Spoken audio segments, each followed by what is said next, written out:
નમસ્કાર વિદ્યાર્થી મિત્રો, આપણે ઈસવીસન 1857 નો સ્વાતંત્ર્ય સંગ્રામ જેમના વિશે આપણે અભ્યાસ કરતા હતા. આગળ આ સંગ્રામનો જે અંત કેવી રીતે આવ્યો તે બાબત આપણે જોઈ. આજે આ સંગ્રામ નિષ્ફળ કઈ રીતે ગયો તેમના વિશે આજે અભ્યાસ કરીશું. ચાલો, તો આજે જે આપણે બાબત જોવાની છે તે આ સંગ્રામ નિષ્ફળ કેમ ગયો, શા કારણોસર નિષ્ફળ ગયો. ઓમ જોવા જાવ તો આ સંગ્રામ ભારતીય ઇતિહાસમાં મહત્વની ઘટના ગણવામાં આવે છે.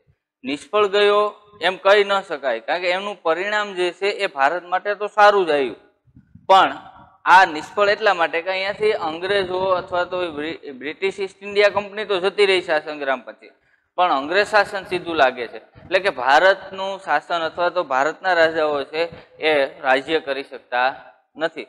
સરકાર અંગ્રેજ સરકાર છે એ જ પોતે અહીંયા રહે છે, એમનું સીધું શાસન બ્રિટિશ તાજ લાગુ પડે છે. એટલા માટે આપણે એને નિષ્ફળ ગણીએ છીએ. આપણો ઉદ્દેશ્ય શું હતો આ સંગ્રામ પાછળનો, હતો કે અંગ્રેજોને ભારતમાંથી હાંકી કાઢવાનો. જે ઉદ્દેશ્ય સિદ્ધ થયો નથી એ આ કારણોને લીધે આપણે એમ કહી શકીએ કે આ સંગ્રામ ક્યાંક ને ક્યાંક નિષ્ફળ ગયો છે.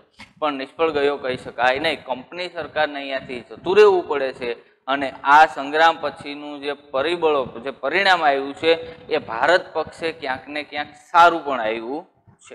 એટલે પૂર્ણ નિષ્ફળ ગયો કહેવાય નહીં, આપણા માટે ફાયદાકારક પણ હતો. હવે એ બાબતમાં આગળ આપણે થોડીક વાતો કરી લઈએ કે નિષ્ફળ કેમ ગયો. તો સંગ્રામ કરનારાઓ અંગ્રેજો પાસેથી સત્તા પરત મેળવવામાં નિષ્ફળ ગયા. તેના માટે તેમનામાં રહેલી કેટલીક ખામીઓ, ક્યાંક ને ક્યાંક કંઈક મર્યાદા રહી ગઈ. એક મર્યાદા તો આગળ આપણે વાત કરી ગયા કે ભાઈ આ સંગ્રામની જે નક્કી કરેલી તારીખ હતી એ તારીખ કરતા શરૂઆત જે છે તે વહેલી થઈ ગઈ, એટલે અંગ્રેજો છેતી ગયા, જેને કારણે આ સંગ્રામ નિષ્ફળ ગયો હોય એવું એક માની શકાય. પણ કોઈ એક કારણથી આખું પાછું ક્યારેય પલટતું નથી, હાર જીત થતી નથી. એમની સાથે ઘણા બધા કારણો હોય છે. જીત માટે પણ ઘણા બધા કારણો જવાબદાર હોય છે, એવી રીતે હાર માટે પણ ઘણા બધા કારણો જવાબદાર હોય છે. એક કારણ જ હોઈ શકે ને, એટલે કે સંગ્રામ વહેલી જ શરૂઆત થઈ એટલે જ આ સંગ્રામ નિષ્ફળ ગયો એવી બાબત નથી. બીજા જે કારણો હતા એ કારણો પણ આમાં ક્યાંક ને ક્યાંક કારણભૂત બને છે. ચાલો, તો એને આપણે જોઈએ. શું છે તો કે સૌપ્રથમ શું કહેવામાં આવ્યું છે તો કે આ સંગ્રામમાં સંકલનનો અભાવ હતો. એકબીજા વચ્ચેનો જે સંકલન હોવું જોઈએ, તાલમેલ હોવો જોઈએ, એ તાલમેલ છે એમનો અભાવ હોય છે. સંગ્રામ કેન્દ્રીય નેતાગીરીને બદલે માત્ર સ્થાનિક નેતાગીરી નીચે લડાય. જો કોઈ આખા સંગ્રામનું નેતૃત્વ લે એવું નેતૃત્વ કોઈએ લીધું નહીં. સ્થાનિક પ્રદેશો, દિલ્હી તો કે બહાદુર શાહ જફર, કાનપુર તો કે નાના સાહેબ, ઝાંસી તો કે લક્ષ્મીબાઈ, આવી રીતે અલગ અલગ પ્રદેશોની અંદર અલગ અલગ નેતૃત્વ લેનાર વ્યક્તિઓ હતા. આખા સંગ્રામનું એક જ વ્યક્તિના માર્ગદર્શન નીચે લડાય એવું ક્યાંય જોવા મળ્યું નહીં. જ્યાં તાકાત ઓછી પડતી ત્યાં વધારાની નવી તાકાત, શસ્ત્રો અને સૈનિકોના સ્વરૂપમાં સહાય પહોંચાડવાની વ્યવસ્થા નહોતી. જ્યાં સૈનિક ન હોય, જ્યાં શસ્ત્રો ન હોય. આગળ વાત કરી કે ભાઈ અંગ્રેજોને આ સંગ્રામ પાછળનો મહત્વનો ફાયદો શું મળ્યો તો કે એમને જ્યાં જરૂર હતી ત્યાં સૈનિકો મળી રહ્યા. બીજું તો કે એને ઇંગ્લેન્ડ કે ઈરાન છે કે યુરોપ છે કે આવા બીજા દેશોમાંથી શસ્ત્રો અને સૈનિક બંને મળ્યું. ત્યારે આપણી પાસે આવી કોઈ એવી તાકાત હતી ને કે એવા શસ્ત્રો પણ ન હતા કે જ્યાં ઘટતા હતા. એવી વસ્તુઓ જ્યાં પરિસ્થિતિ ઊભી થઈ ત્યાં આ પહોંચવાડાની વ્યવસ્થા અથવા તો નવી વ્યવસ્થા ઊભી કરવાની શક્યતાઓ ઘણી બધી ઓછી હતી. આમના કારણે પણ આ સંગ્રામ છે તે નિષ્ફળ જાય છે. બીજું કારણ તો કે સંગ્રામની શરૂઆત નક્કી કરેલી તારીખ કરતા વહેલી થઈ ગઈ. જો નિશ્ચિત તારીખ હતી એ તારીખથી સંગ્રામની શરૂઆત વહેલી થઈ જાય છે, જેમને કારણે સંગ્રામ માટેનું જે આયોજન હતું એ આયોજન આખું શું થઈ જાય છે તો કે વેરવિખેર બની જાય છે. અને એમને કારણે અંગ્રેજો ચેતી જાય છે, એને ખ્યાલ બધો આવી જાય છે, એટલે આ સંગ્રામ છે તે નિષ્ફળ ગયો. એમનાથી આગળ તો કે સંગ્રામનું ઉગ્ર સ્વરૂપ મોટે ભાગે ઉત્તર ભારતના કેટલાક વિસ્તારો પૂરતી મર્યાદિત હતું. જો આ સંગ્રામ જે છે એમનું મહત્વની બાબત હોય તો એ સંગ્રામનું આગળ પૂરતું મર્યાદિત હોય તો એ ઉગ્ર સ્વરૂપ જે છે એ ઉત્તર ભારત પૂરતી જ હતું. ત્યાં વધારે કેન્દ્રો હતા તે ક્યાં હતા તો કે ઉગ્ર સ્વરૂપ હતું એ ઉત્તર ભારતમાં હતું. આગળ આપણે વાત કરીએ દિલ્હી, કાનપુર છે, અલગ અલગ આગ્રા, બનારસ, અલ્હાબાદ, પટણા, આ જે બધા વિસ્તારો છે તે ઉત્તર ભારત પૂરતી મર્યાદિત અને દક્ષિણ ભારતમાં આવતા આમના જે પ્રદેશો હતા આ સંગ્રામ જે હતો એ સંગ્રામનો વ્યાપ ઘટતો ગયો હતો. એ પણ એક કારણભૂત બને છે. મોટાભાગના સમાજ સુધારકો સીધી કે આડકતરી રીતે આ સંગ્રામમાં જોડાયા ન હતા. સાથે સાથે જે સમાજ સુધારકનું જે કામ કરતા હતા એવા લોકો કંઈક ને કંઈક રીતે કોઈ આડકરી રીતે કે સીધી રીતે આ સંગ્રામમાં જોડાયા નહીં. એમનાથી એ દૂર રહ્યા આ સંગ્રામથી. એટલે કે એમનું જે પીઠબળ મળતું હતું એ પણ આ સંગ્રામની અંદર મળ્યું નહીં. એ બતાવે છે કે સંગ્રામને ચેતનાથી ઉભરતા શિક્ષિત વર્ગનો ટેકો મળ્યો ને આવા લોકો નો મળ્યા. શિક્ષિત જે લોકો હતા એ સમાજ સુધારકો જે હતા જેમને થોડું ઘણું જ્ઞાન હતું એવા લોકોને આ સંગ્રામમાં એવા લોકો ન જોડાવાને કારણે આવી જે સારી રીતે જાણનાર અથવા ચેતનાથી ઉભરતા જે શિક્ષિત લોકો હતા એ લોકોનો પણ આ સંગ્રામમાં સાથ મળ્યો નહીં. એટલે આ સંગ્રામ છે એ નિષ્ફળ ગયો એમ આપણે માની શકીએ. એમનાથી આગળ વિશાળ ભારત તેની પ્રાદેશિક વિવિધતા માટે જાણીતો છે. જો ભારત દેશ છે એ એમની પ્રાદેશિક વિવિધતા અલગ અલગ વિવિધતામાં એકતા એ વાત આગળથી આપણે શીખતા આવ્યા છે, જોતા આવ્યા છે કે ભારત કોઈ એક નાના પ્રદેશની અંદર કે નાનો દેશ નથી. એક જ બાબત ઉપર, એક ધર્મ ઉપર, એક ભાષા ઉપર એ નભતો નથી. જુદી જુદી જગ્યાએ જુદી જુદી પ્રાદેશિકતાઓ છે. ભાષાઓની બાબતમાં, જ્ઞાતિઓની બાબતમાં, વસ્તીઓની બાબતમાં, ધર્મની બાબતમાં, રહેણી કહેણીની બાબતમાં, દરેક બાબતમાં વિવિધતા જોવા મળે છે. જુદા જુદા રાજ્યના લોકોની ભાષા, ખોરાક, પહેરવેશ વગેરે પણ જુદા જુદા છે. આપણો દેશ જ એવી રીતે વહેંચાયેલો છે. પ્રાકૃતિક અને બધી બાબતોમાં, ધાર્મિક બાબતોમાં, ખોરાકમાં, રહેણી કહેણીમાં, ભાષાઓમાં, તમામ બાબતોમાં જુદી જુદી માન્યતા ધરાવતો દેશ છે. તેઓ બ્રિટિશ શાસન પહેલા જુદી જુદી પ્રાદેશિક સત્તાઓ નીચે જીવતા આવ્યા છે. અહીંયાના લોકો જે બ્રિટિશ શાસન આવ્યું પછી આખા ભારત જે છે એમનું એક તંત્ર શાસન બન્યું. પણ એમના પહેલા શું હતું તો કે અલગ અલગ રાજાઓની નીચે, પ્રાદેશિક રાજાઓની નીચે જીવતા લોકો હતા. ત્યારે રાષ્ટ્રભાવના કે ભારત મારો દેશ છે આવી ભાવના હતી નહીં. ત્યારે તો જે રાજ્ય હોય જે રાજા હોય એ એમનો રાજા અને એ એમનો દેશ. બીજા રાજ્ય અથવા બીજું રાજ્ય અને બીજા રાજા છે એ એમના દુશ્મન અથવા એ બહારના રાજ્ય બહારનો પ્રદેશ છે એવું માનતા હતા. એટલે આવી ભાવનાઓથી જીવતા લોકો હતા, મોટા ભાગના લોકો હતા. એમની અંદર ભારતનું ગૌરવ, ભારત મારો દેશ છે, આખી રાષ્ટ્રીય ભાવના જે છે, રાષ્ટ્રવાદની જે ભાવના છે એમની અંદર ક્યાંક ને ક્યાંક ન હતી અથવા તો ઓછી હતી. જુદી જુદી પ્રાદેશિક સત્તાઓ નીચે જીવતા આવ્યા. તેથી હજી એમનામાં ભારત મારું રાષ્ટ્ર છે એમ અમે ભારતના નાગરિક છીએ એવી ભાવના પ્રજામાં કે રાજાઓમાં વિકાસ પામી ન હતી. ક્યાંક ને ક્યાંક આ કારણ કે મોટા ભાગના રાજાઓ પણ આ સંગ્રામની અંદર નહોતા જોડાણા. ઘણા રાજાઓ છે એ રાજાઓ તો અંગ્રેજો પર એમની પાસે એમની પડખે રહી અને એમને મદદ કરી છે. ઘણા લોકો તો એવા છે કે જેમણે ઈસ્ટ ઇન્ડિયા કંપનીને મદદ કરી છે ભારતના હોવા છતાં. કારણ કે એમની અંદર આ ભાવના છે, હજુ એ ભારત મારો દેશ છે અને અમે ભારતીયના નાગરિક છીએ આવી ભાવના હતી નહીં. જેને કારણે આવી ઘટનાઓ એટલે કે રાજા અને પ્રજાની અંદર આવી નાગરિક રાષ્ટ્રવાદની ભાવના, રાષ્ટ્રીય ચેતના છે એનો વિકાસ થયો ન હતો. ઘણા બધા રાજાઓએ તો એ સમયે અંગ્રેજોના પક્ષમાં અથવા તો એ ઉદાસી રહ્યા. ઘણા બધા રાજાઓ છે એ અંગ્રેજોના પક્ષમાં લડે છે અથવા ઘણા બધા રાજાઓ એવા છે કે જે ઉદાસી એટલે કે કોઈ પક્ષમાં નથી લડતા, નથી અંગ્રેજો સામે લડતા કે નથી આમની સામે આવતા. એટલે કે નથી અંગ્રેજોના પક્ષમાં પણ કે નથી ભારતીય લોકોના પક્ષમાં પણ. આ સંગ્રામ છે ભારતીય સૈનિકોને એમણે મદદ ન કરી. એટલે કે ઉદાસીન રહે છે, નિષ્ક્રિય રહે છે, કોઈ બાજુ જતા નથી, તટસ્થ નીતિ અપનાવે છે. એટલે કે એમને જે જોઈતું હતું એ પીઠબળ જે છે એ આપવું જોઈતું હતું ભારતીય લોકોને લડવા માટે થઈને, એ પણ ન આપ્યું. એટલે આવા કારણોને કારણે પણ ક્યાંક ને ક્યાંક આ સંગ્રામ છે તે નિષ્ફળ ગયો છે. જૂજ વ્યક્તિ અને થોડી ઘણી વ્યક્તિઓ છે એમનાથી આ સંગ્રામ લડાયો છે અને એ પણ કોની સાથે તો કે ઈસ્ટ ઇન્ડિયા કંપની સામે લડાયો છે. પણ એનું વ્યાપ છે એ વ્યાપ પણ ઉત્તર ભારત પૂરતી રહ્યું અને એ કંપની સરકારના શસ્ત્ર અને એમના સૈનિકો સામે આપણે ત્યારે થોડાક નબળા પુરવાર થયા છે. એ બાબત આપણે જોતી હતી એવી રાષ્ટ્રીય ભાવનાઓ, અહીંયાની જે નિષ્ફળતાના જે કારણો છે એવી બાબતો આ સંગ્રામમાં પૂરતી પ્રમાણમાં આપણને મળી નહીં. એ બાબત અહીંયા બતાવે છે.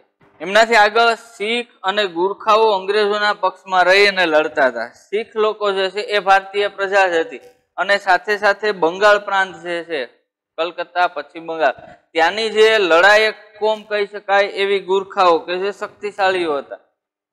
સૈન્યની અંદર બ્રિટિશ કંપની એવી હતી કે જેમણે વધારે પડતા તો આ કોમના ગુરખા કોમના લોકો છે એમની ભરતી પણ ખૂબ પ્રમાણમાં કરેલી અને એ લોકો છે એ આપણા પક્ષમાં રહીને ભારતના પક્ષમાં લઈ અથવા તો ભારતીય સૈનિકો રાજાનો પક્ષમાં નહીં પણ અંગ્રેજો તરફી રહી એમના પક્ષમાં રહી અને આ લડત લડતા હતા. એટલે કે જે ભારતીય લોકો હતા, ભારતીય પ્રજા હતી અને લડાયક હતી, જેમનું મહત્વનું યોગદાન રહી શકે એમ હતું અંગ્રેજોને હરાવવા માટે, એમને બદલે એમણે કોને સાથ આપે છે તો કે એ અંગ્રેજોને સાથ આપે છે. તેમણે સંગ્રામને નિષ્ફળ બનાવવામાં મહત્વની ભૂમિકા ભજવી. એમના લોકોએ, એમના સૈનિકો જે હતા એમણે પણ આ સંગ્રામ કઈ રીતે નિષ્ફળ બને અથવા નિષ્ફળ બનાવવા માટે એમણે મહત્વનું યોગદાન આપ્યું, મહત્વની ભૂમિકા ભજવી.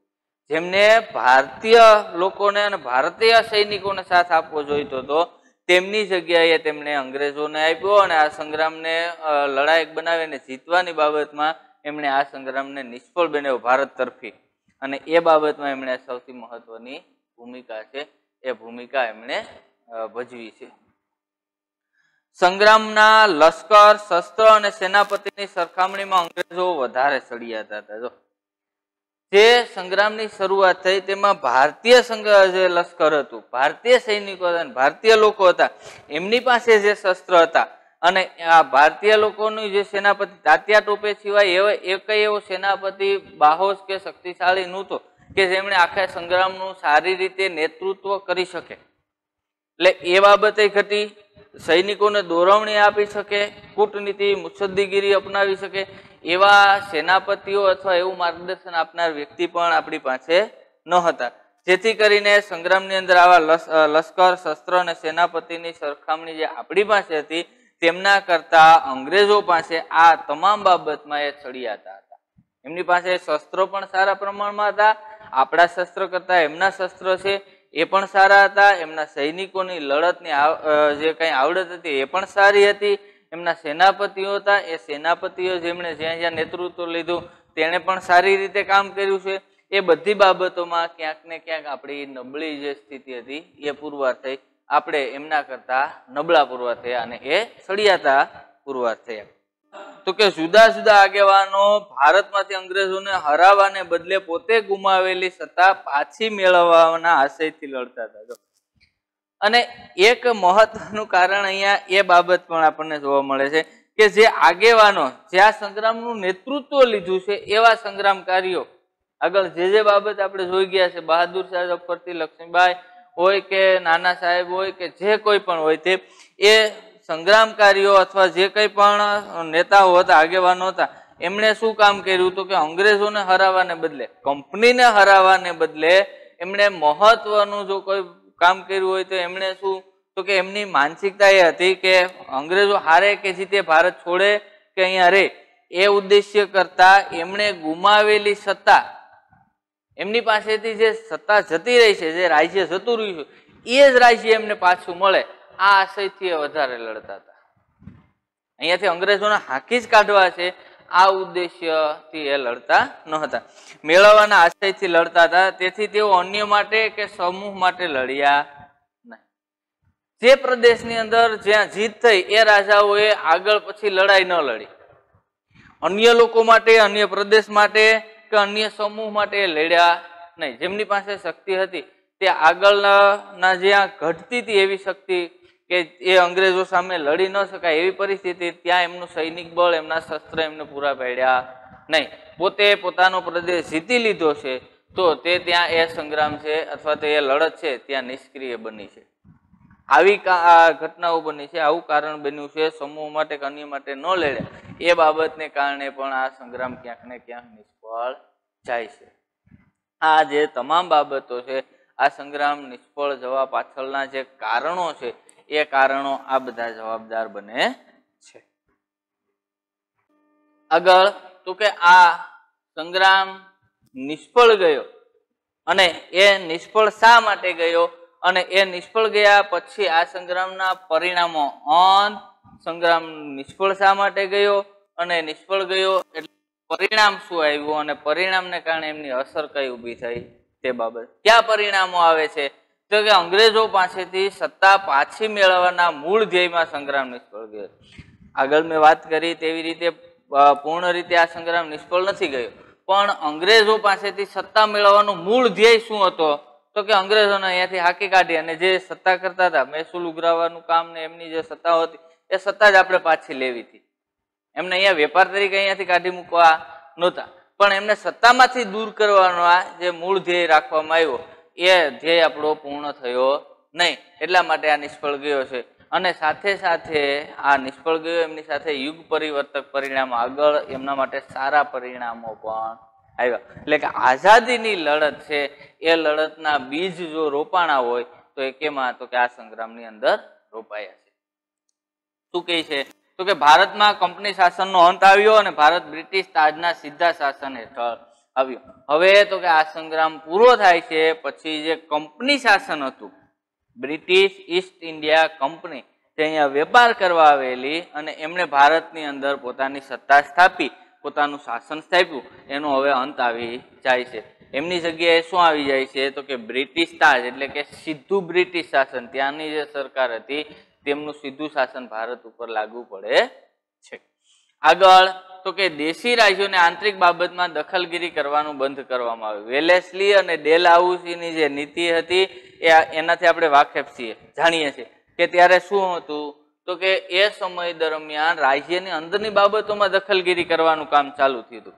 હવે એવી બાબતોમાં અહીંયા શું? તો કે આ સંગ્રામને અંતે આવી જે દેશી રાજ્યોની અંદરની બાબત હોય, એમના જે કંઈ પણ પ્રશ્ન હોય એવી બાબતોમાં હવે અંગ્રેજ સરકારે વચ્ચે ક્યાંય પણ પડવું નહીં, એમાં માથું મારવું નહીં, એમાં દખલગીરી કરવી નહીં. આ બધું પણ આ સંગ્રામને અંતે બંધ કરી દેવામાં આવ્યું. એમાંથી આગળ તો કે અંગ્રેજ સરકારને ભારત પ્રત્યેની નીતિમાં ફેરફાર કરવાની ફરજ પડી. જે એમણે પ્રદેશ પ્રાપ્ત કરવાની ને અંગ્રેજ ભારત તરફની જે એમની નીતિ હતી, વધારેમાં વધારે પ્રદેશો પ્રાપ્ત કરી લેવા, વધારેમાં વધારે મહેસૂલ ઉઘરાવી લેવું અને ભારતનું શોષણ કરવું, આવી જે નીતિ હતી એમની, વધારેમાં વધારે નફો મેળવવો, આવી નીતિમાં હવે એમને ઘણો બધો ભારત પ્રત્યેની નીતિમાં એને ઘણો બધો એમાં ફેરફાર કરવાની ઘણી બધી ફરજ પડી. આગળ તો કે હિન્દી સૈનિકોના પગાર, ભથ્થા અને સગવડો વધારવામાં આવી. જે ભારતીય સૈનિકો સાથે અન્યાય કરવામાં આવતો હતો, એમને જે પગારમાં ભેદભાવ, આપણે 7 રૂપિયા ભારતીય સૈનિકોને, એમના અંગ્રેજ સૈનિકો હોય તો એક જ પદ ઉપર હોય છતાં પણ એમને 150 રૂપિયા આપવામાં આવતા હતા. તો આ પગાર ધોરણમાં પણ હવે હિન્દી સૈનિકો કંપનીમાં હોય, બ્રિટિશ શાસનમાં હોય અને ભારતીય સૈનિકો હોય તો એમના પગાર ધોરણમાં પણ ફેરફાર કરી દેવામાં આવ્યો. સાથે સાથે જે વધારાનું ભથ્થું, વધારાની જે સગવડો આપવામાં આવતી હતી, જેમ બ્રિટિશ સૈનિકોને આપવામાં આવતી હતી એવી સગવડો હવે હિન્દ સૈનિકોને એટલે કે ભારતીય સૈનિકોને આપવામાં આવી. એટલે કે આવી તમામ બાબતોમાં સારી રીતે વધારો કરવામાં આવ્યો. એમનાથી આગળ તો કે ભારતના લોકોમાં રાષ્ટ્રવાદી ભાવના ઉત્પન્ન કરવામાં આ સંગ્રામે પ્રેરણા પૂરી પાડી છે. અને સૌથી જો આમનું સારું પરિણામ આવ્યું હોય આ સંગ્રામની અંદર, સંગ્રામ નિષ્ફળ ગયો પણ સંગ્રામનું સારું પરિણામ હોય તો ભારતના લોકોની અંદર રાષ્ટ્રવાદની ભાવના જાગૃત થઈ, રાષ્ટ્રીય ભાવના જાગૃત થઈ, રાષ્ટ્રીય ચેતના જાગૃત થઈ, અમે ભારતીયો છીએ આ ભાવના જાગૃત થઈ. અને એ ઉત્પન્ન કરવાને કારણે આ સંગ્રામે પ્રેરણા પૂરી પાડી. આઝાદી સુધી આ સંગ્રામે પ્રેરણા આપી. અને અહીંયાથી લોકો છે એ વધારેમાં વધારે આ અંગ્રેજોને અહીંયાથી દૂર કરવા માટે જાગૃત બન્યા, એક બન્યા, અંગ્રેજો સામે લડતો આપી અને છેલ્લે આપણને આઝાદી મળી. એટલે આઝાદી મેળવવા માટેના જે મૂળ છે એ મૂળ જે રોપાયા હોય, એના બીજ જો રોપાયા હોય તો એ આ સંગ્રામની અંદર રોપાયા છે. લોકોની અંદર જાગૃતતા આવતી ગઈ. હવે ધીરે ધીરે જે આપણા લોકો આ સંગ્રામ પહેલા અંગ્રેજ શાસન નીચે દબાયેલા હતા એ હવે જાગૃત બની અને પોતાના હકો પણ માગવા લઈ ગયા. એ પોતે આ રાષ્ટ્રવાદ, રાષ્ટ્રીય ભાવના જાગૃત થઈ, જેમને કારણે એ પોતાનો હક માગવા લઈ ગયા. અને આમ આપણી આઝાદી માટેનો માર્ગ ધીરે ધીરે ધીરે ધીરે મોકળો બન્યો. આમ છતાં પણ આપણે આઝાદી મેળવવા પાછળ જે ઘણું બધું ગુમાવ્યું છે, ઘણો બધો સંઘર્ષ કર્યો છે, એમની જે ઘણી બધી કથાઓ જે છે, ગાથાઓ જે છે, એ બાબતો હજુ આગળ આપણે જ્યારે મળશું આગળના ચેપ્ટરોની અંદર, આગળના સેમેસ્ટરની અંદર એ બાબતો હજુ જોવાની છે કે આપણને આઝાદી કઈ રીતે મળી. પણ એ આઝાદી મળવા માટેના જે સંઘર્ષો થયા, જે સંગ્રામો થયા, જે લડતો આપણે લડી, એ લડતોનું જો પ્રેરણા મળી હોય, પ્રેરણા બળ મળ્યું હોય આપણને, તો એ પ્રેરણા બળ જો કોઈ પૂરું પાડ્યું હોય ને તો એ આ સંગ્રામે અથવા તો આગળની જે આ નીતિઓ હતી અંગ્રેજ સરકારની એ નીતિઓએ અને આ સંગ્રામે આ પ્રેરણા પૂરી પાડી છે. આપણી અંદર રાષ્ટ્રભાવના, ભારત મારો દેશ છે અને અમે બધા ભારતીય નાગરિક છીએ, આવી ભાવના પણ આ સંગ્રામ પછી વધારે દ્રઢ બની. અત્યાર સુધી અથવા તો આ સંગ્રામ પહેલા આ ભાવના નહોતી, આ સંગ્રામની અંદર પણ આ ભાવના નહોતી. આગળ આપણે વાત કરી છે કે રાષ્ટ્રીય ભાવના અથવા તો અમે ભારત છે, અમારો દેશ ભારત છે, અમે ભારતીયો છે, આવી ભાવના ઘણા બધા લોકોની અંદર, ઘણા બધા રાજાઓની અંદર કે એવી ક્યાંક ને ક્યાંક એની ઉણપ હતી. એ હવે ધીરે ધીરે વધારેમાં વધારે લોકો સુધી આ ભાવનાઓ જાગૃત થઈ, રાષ્ટ્રવાદનો ઉદય થવા લાગ્યો, રાષ્ટ્રીય ચેતનાથી જાગૃત યુવાનો થવા લાગ્યો. અને આ સંગ્રામને કારણે એક પરિવર્તન એ આવ્યું કે કંપની સરકાર અહીંયાથી જતી રહી, બ્રિટિશ શાસન આવ્યું અને એ બ્રિટિશ શાસન છેલ્લે 1947માં અહીંયાથી જતું રહે છે અને ત્યારે આપણને આઝાદી મળે છે, એટલે કે આપણું શાસન આપણા દેશની અંદર લાગુ પડે છે. આ તમામ બાબતો અહીંયા આપણે પૂરી કરીએ છીએ. નમસ્કાર.